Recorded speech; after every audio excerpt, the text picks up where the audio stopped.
Aujourd'hui, je vais rester dans le même chapitre de la prophétie. Et je vais lire avec vous deux textes. Je n'aurai pas le temps de tout commenter. Certaines questions, je vais répondre à l'ensemble. Mais allez approfondir ce texte à la maison. Mon souci reste le même. Mon souci reste de réveiller votre esprit critique.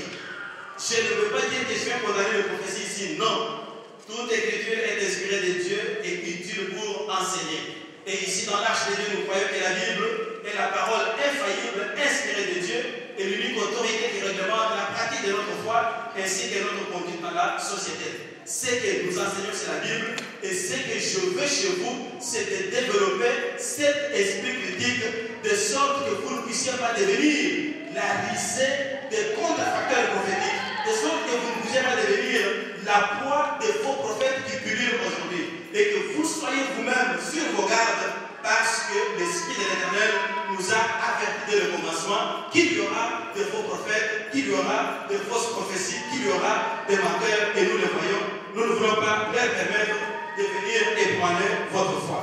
Alors, lisons le premier texte dans 1 Thessaloniciens, chapitre 5, versets 20 à 21. La Bible dit ceci: ne méprisez pas les prophéties, c'est-à-dire ne minimisez pas les prophètes ou les prophéties. Je vais vous dire pourquoi. Verset 21. Mais examinez toutes choses, développez votre esprit critique, développez votre sens critique et retenez ce qui est bon. Ce qui est bon, c'est ce qui est conforme à la parole de Dieu. Et ce qui est bon, c'est ce qui vient vraiment de Dieu. Et si la prophétie est bonne, c'est que le prophète aussi est bon. Mais si la prophétie est mauvaise, c'est que le prophète aussi est mauvais, il n'est pas bon. Deuxième texte, Jérémie chapitre 23, du verset 24e au verset 42e. Même je commence par le verset 25. La Bible dit ceci. Jérémie 23, 25 et suivant. C'est Dieu qui parle. J'ai entendu ce que disent les prophètes qui prophétisent en mon nom le mensonge, disant j'ai eu un songe. Ah, c'est Dieu qui parle. Écoutez bien ce que Dieu dit, que j'ai entendu ce que disent les prophètes qui prophétisent en mon nom le mensonge. C'est qu'il y a certains prophètes qui prophétisent le mensonge, mais qui semblent, qui se présentent au nom de l'Éternel. C'est-à-dire, il dit ainsi parle l'Éternel, mais ce qu'il prophétise, c'est le mensonge. Verset 26. Jusqu'à quand ces prophètes veulent-ils prophétiser la tromperie de leur cœur? Ils pensent faire oublier à mon peuple mon nom par les songes que chacun d'eux raconte à son prochain. Faites attention, peut-être je ne reviendrai pas ici avec le commentaire.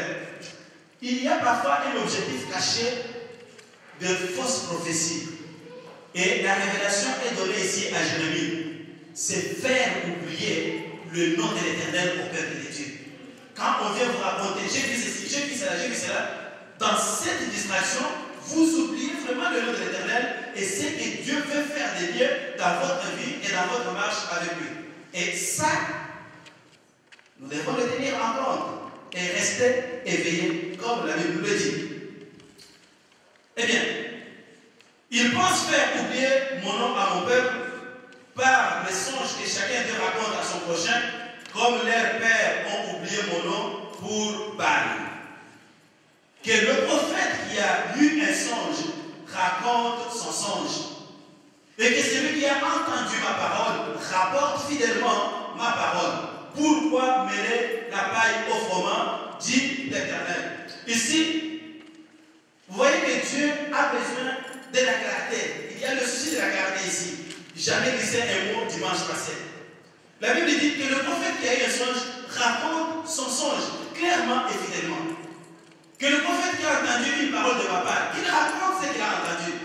Pourquoi mélanger ici la chèvre et le chou? C'est-à-dire, il s'agit ici des messages flous auxquels j'ai fait allusion la semaine passée. Vous présentez un message qui peut prêter à plusieurs interprétations.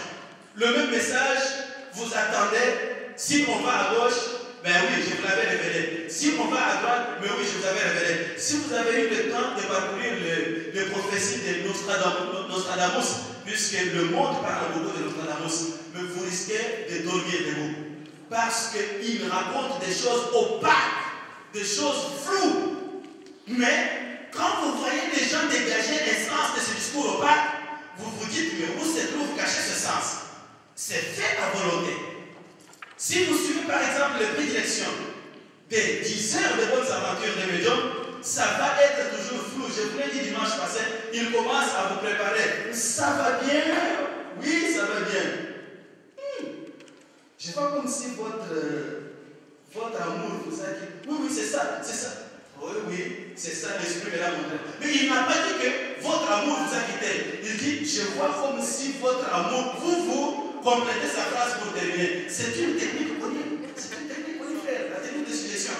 Et lorsque vous vous embarquez dans cette technique de suggestion, vous ne comprenez pas que c'est vous qui lui donnez des éléments pour qu'il puisse vous mentir et que vous puissiez acclamer. Nous devons faire attention, frère. Montrez-moi les mains. Il commence à tâtonner dans les mains. J'ai même vu dans les églises de Dieu, des prophètes ou des serviteurs venir. Montrez la main. Frère, montrez la main. Qu'est-ce qu'il y a dans la main? Tout à l'heure, je vais vous parler de la façon dont Dieu communique les messages prophétiques. Et nulle part, Dieu ne dit qu'allez regarder dans les mains. Il n'y a pas dans les mains. Mais ce sont des stratégies que vous trouvez chez les astrologues, chez les gens qui font des choses de médium, qui font la cartomancie ou cartomancie. Bref, il y a un vent de dérapage. C'est-à-dire un enfant de Dieu, peut-être un bon serviteur de Dieu, par souci d'impressionner, il va puiser dans la richesse païenne pour venir impressionner le peuple de Dieu. Non, nous devons rester très vigilants et faire très attention. Alors, il continue, le maître continue et dit, ma parole n'est-elle pas comme un feu, dit l'Éternel, comme un marteau qui brise le roc?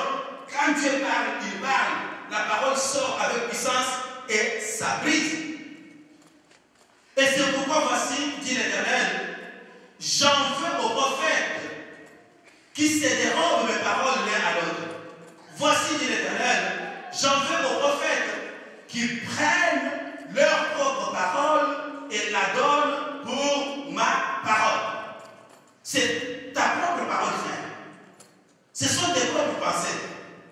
Dis, ma soeur, j'ai comme l'impression que tu peux te marier demain. Et précise pour dire, c'est moi qui le dis. Frère, personne ne va te condamner. Mais quand tu dis, ma soeur, Dieu me dit, tu vas te marier demain, tu y as pris, tu as engagé la responsabilité et la crédibilité de Dieu. Donc, si ça ne se réalise pas, ce n'est pas toi qui t'es trompé, c'est Dieu qui s'est trompé ou c'est Dieu qui a menti. Voilà. Pourquoi je vous ai dit dimanche passé qu'une fausse prophétie, toute fausse prophétie, c'est un crime passible de peine capitale. Parce que c'est un crime qui engage la crédibilité de notre grand Dieu. Et on doit faire attention quand on est tenté à dire des choses comme ça. Voici, dit l'Éternel, j'en veux aux prophètes qui prennent leur propre parole et la donnent pour ma parole. Voici, dit l'Éternel, j'en veux à ceux qui prophétisent des songes faux, qui les racontent et qui égarent mon peuple par leurs mensonges et leurs débilités. Je ne les ai point envoyés, je ne leur ai point donné d'ordre, et ils ne sont d'aucune utilité à ce peuple, dit l'Éternel. Donc vous comprenez qu'il y a certains prophètes qui ne sont jamais envoyés par Dieu, qui n'ont jamais été dans le conseil secret de Dieu pour recevoir un message à venir communiquer à son peuple. Donc à cause de cela, nous devons être vigilants. Le premier texte que nous avons lu de Thessaloniciens dit que ne méprisez pas les prophéties. Alors, la première chose que je vais fixer dans votre esprit cet après-midi, c'est de ne pas minimiser les prophéties. Ne dites pas que, j'ai eu une question dimanche passé, une sœur qui m'a posé la question à la fin du culte d'après-midi, le pasteur a dit, avec ça, presque 90% de l'assemblée vont rejeter toutes les prophéties. Je dis que non, ce n'est pas ça ce que moi j'ai enseigné. Je respecte la Bible. La Bible me dit, ne minimisez pas les prophéties. ne méprisez pas les prophètes et les prophéties. Tel que nous sommes là, si une sœur, un frère élève la voix et il commence à prophétiser, vous devez le respecter. Nous devons le respecter. Moi, je vais le respecter. Et garder silence. Le laisser prophétiser jusqu'à la fin. Ça démontre ce respect-là. Bien. Pourquoi, et c'est la question que je soulève avec vous ici, pourquoi nous ne devons pas mépriser les prophéties? Eh bien, nous ne devons pas mépriser les prophéties parce que Dieu parle encore. Le Dieu qui a parlé dans l'ancien temps, il continue à parler encore jusqu'à aujourd'hui. La Bible dit dans l'Acte des Apôtres au chapitre 2, à partir du verset 17, que dans les derniers jours, dit Dieu, je répandrai de mon esprit sur toute chair. Vos fils et vos filles prophétiseront. Ça, c'est Dieu qui parle. Il nous dit que lorsque vous serez dans les derniers jours, moi, Dieu, je vais envoyer mon esprit. Pourquoi l'esprit? Parce que c'est l'esprit qui est l'intermédiaire entre Dieu et le prophète. Sans l'esprit de Dieu, sans le Saint-Esprit, vous n'êtes pas capable de communiquer un message prophétique à un frère ou une sœur ou à un peuple de Dieu. Mais comme Dieu précise que dans les derniers jours, il va libérer son esprit et vos fils et vos filles vont prophétiser, donc je crois fermement, et c'est la parole de Dieu, que les prophéties sont encore possibles aujourd'hui et que les filles doivent prophétiser, les fils doivent prophétiser, les vieillards doivent avoir des songes, des visions, parce que Dieu va encore continuer à parler. À cause de cette promesse biblique, nous n'avons aucune raison de mépriser ou de minimiser quelqu'un qui prophétise dans l'assemblée des saints. Amen, l'Église. Est-ce que c'est clair? Oui. Vous le lisez dans votre Bible, tout doit être clair. Eh bien, si Dieu parle aujourd'hui, par quel moyen parle-t-il? 1. Dieu parle à son peuple par des visions. Vous pouvez avoir une vision diurne ou une vision nocturne. Le deuxième moyen que Dieu utilise pour parler, ce sont des songes. Les songes, pendant que vous dormez chez vous, sur votre couche la nuit, eh bien, vous faites un songe. Ici, il faut faire très attention. Il faut faire très attention parce que les songes et les rêves, tout le monde a la capacité de faire des songes et des rêves. Tout le monde. Alors, ce n'est pas pour dire que quand vous avez fait un songe, automatiquement ce songe est un songe prophétique. Non. Il faut voir le contenu. Qu'est-ce que Dieu vous dit dans ces songes? Et puis, il faut chercher à valider ce songe avec d'autres, à la lumière d'autres critères que nous avons eu, des critères qui nous aident à valider le message prophétique. Mais, ce qu'il faut retenir, c'est que Dieu peut vous parler dans un songe, et la particularité encore ici sera que vous aurez ce songe très clair dans votre esprit. Et en vous réveillant le matin, vous raconterez votre songe sans aucun trouble. Vous dites, voilà ce qui m'est arrivé quand je dormais. J'ai vu ceci, je vis cela, je vis cela.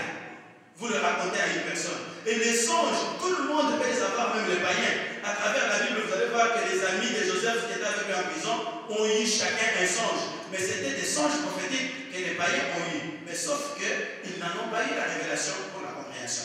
Nabucodonosor, il a eu des songes. Tous, même les païens dans la Bible, ils ont des songes. Donc, le deuxième moyen que Dieu utilise, c'est le songe. Mais, si vous avez sur votre bouche un songe, vous vous réveillez le matin, oui, j'ai vu un songe ce soir, mais j'avais vu comme si je volais, et puis ça s'est troublé. Je ne reconnais plus ce que j'ai vu, je me dis un petit morceau. Moi, personnellement, dès que je commence à avoir un songe qui va dans ce sens, ce que je fais, je regarde tout ça. Parce que si Dieu me parle, et si Dieu a besoin de communiquer à son peuple un message par le songe, ça va être clair, très clair, très très clair. Vous le racontez. Et parfois, vous vous réveillez tremblant de votre lit. Donc, ce que vous avez vu, vous pensez que c'est vraiment une réalité que vous vivez. Ça doit retenir votre attention.